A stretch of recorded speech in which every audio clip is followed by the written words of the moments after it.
This episode of the Young Turks is brought to you by Audible.com. Get a free audiobook at audiblepodcast.com/TYT. Did you hear about Glenn Beck? Ladies and gentlemen, we got him. Down goes Beck! Down goes Beck! Down goes Beck! All right, now, listen. Glenn Beck is leaving his show. They will transition Glenn Beck off of Fox News. So, people are wondering, did he get fired? Did he not get fired? He did his last show last night. We're going to show you a clip of it in a second. And Roger Ailes said, half the people think he got canceled, half the people think he got, that he quit. He's like, I'm happy with either one of those. So that's a pretty strong statement saying, if you think I canceled him, I'm pretty happy with that interpretation as well, right? Now, the reality is, and Glenn Beck, you'll see, it was talked about, he's Paul Revere and he's going to go on to new missions. My ass, man, Fox was his gigantic platform. He's leaving it because they couldn't agree on a contract, okay? And why couldn't they agree? Because Glenn Beck thinks he's God's gift to humanity, and Roger Ailes thinks you don't make me any money. He lost 300 advertisers, okay? In England, he had 0 advertisers left. They had to run his program commercial free. He lost 30% of his audience in the last year, 37% of the 25 to 54 demographic that advertisers like the most, okay? I know it's absurd, but that's what they concentrate on. So now, look, he had a big audience, give him his due, right? And he still had a big audience at the end, even though he lost about 1 million people off that audience because of his crazy conspiracy theories and many other reasons, okay? But the reality is that advertiser ban was actually leaking onto other programs as well, and that put Fox in a panic. So, for example, if Beck went on O'Reilly or Beck went on Fox and Friends, advertisers would want to pull out of those shows, right? So Ailes was not prepared to give him much money at all, and I'm sure Beck thought he deserved all the money in the world, and that's what this was all about. And is it going to hurt Beck? Of course. Now, look, of all the people in the world, I'm the one guy who knows you can do it without TV. There's no question about that. But you have to understand a couple other things about Beck. First of all, his radio ratings are also disastrous. Like, people always say, he's the third highest rated talk show host in the country. No, he's not. That's not how radio ratings work. They work market by market. There is no national number for ratings. And market by market, Glenn Beck's been getting canceled all over the country. The only reason why he's considered, and they're all guessing, it's all nonsense, the third largest show in the country is because he was in the most markets. And Rush Limbaugh is number one because he's in more markets than Hannity and Beck, etc. And the more markets they lose, and Beck is losing them at a furious pace, the bigger and bigger trouble they get into.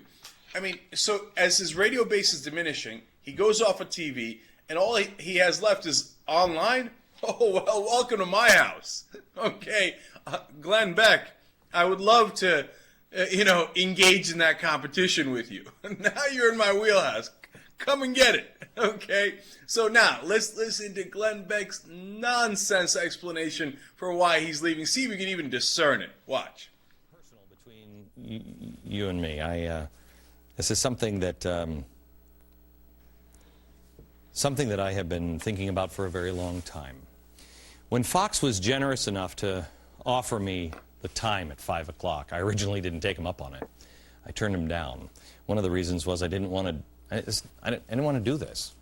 I hated doing it at the other place. This place is sweet in comparison. But I also knew, believe it or not, anybody who knows me in my real life, as everybody, the wee little Aaron will tell you too, I avoid confrontation like nobody's business. That's why I'm divorced.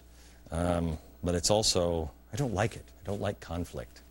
But sometimes you have to stand. I took the job 2 years ago because I thought I had something important to share.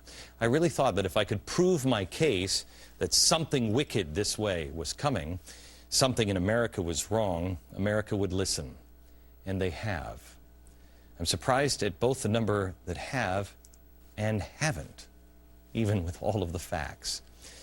When I took this job, I didn't take it because it was going to be a career for me. Paul Revere did not get up on the horse and say, I'm going to do this for the rest of my life. He didn't do it. He got off the horse at some point and fought in the Revolution. And then he went back to silversmithing.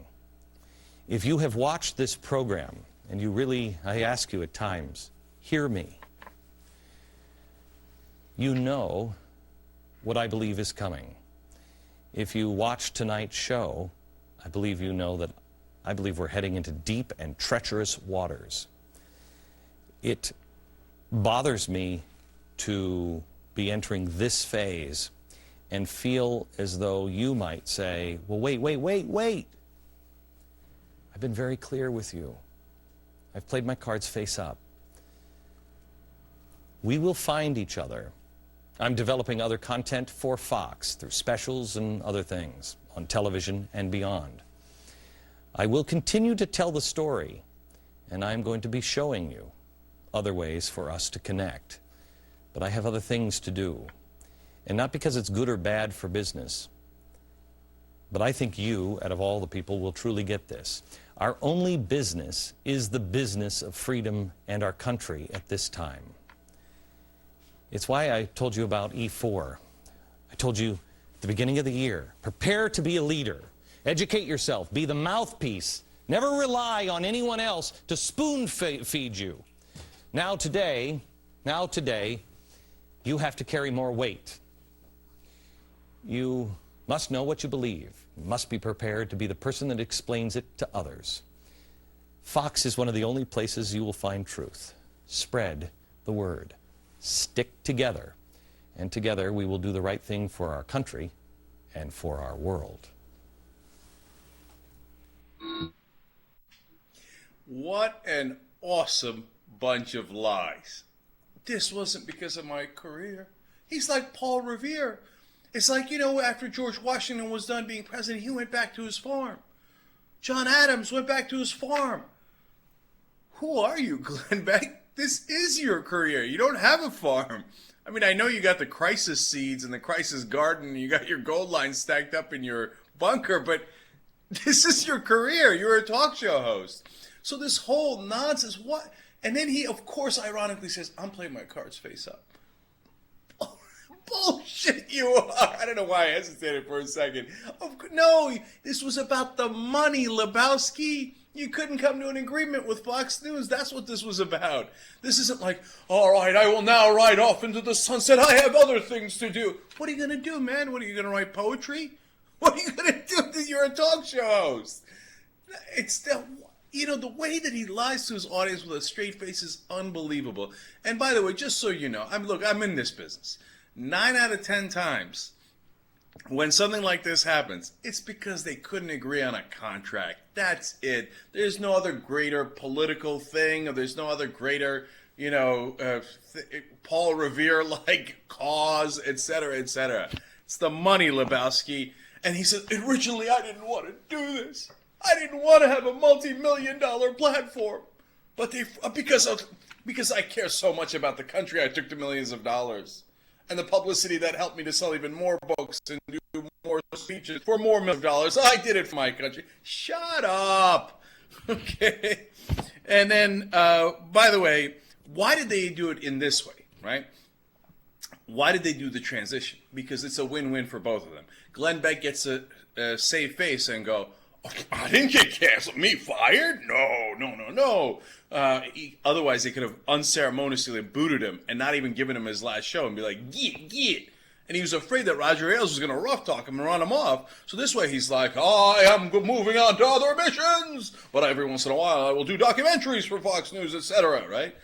And meanwhile, Roger Ailes, he doesn't want to piss off Glenn Beck's fans. Imagine Glenn Beck comes out with a conspiracy theory and says, it turns out the Maoist, Marxist, Van Jones Acorn people are in Fox News.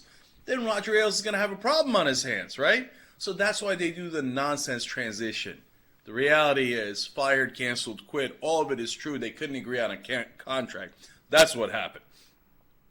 Okay. Oh, one last thing. I love the thing where he pulled the Daniel Day-Lewis in The Last of the Mohicans. No matter where you are, no matter how long it takes, I will find you. Okay, Glenn, calm down. Please, that's what I'm worried about. I don't want you to find me. You're scaring me, dude. Audible.com is the leading provider of audiobooks. They've got 75,000 different titles. A book I've always meant to read but didn't have time for is Guns, Germs, and Steel. What I'm going to do is I'm going to listen to it through Audible.com. Actually, if you're a Young Turks listener, you get a free audiobook at audiblepodcast.com/TYT.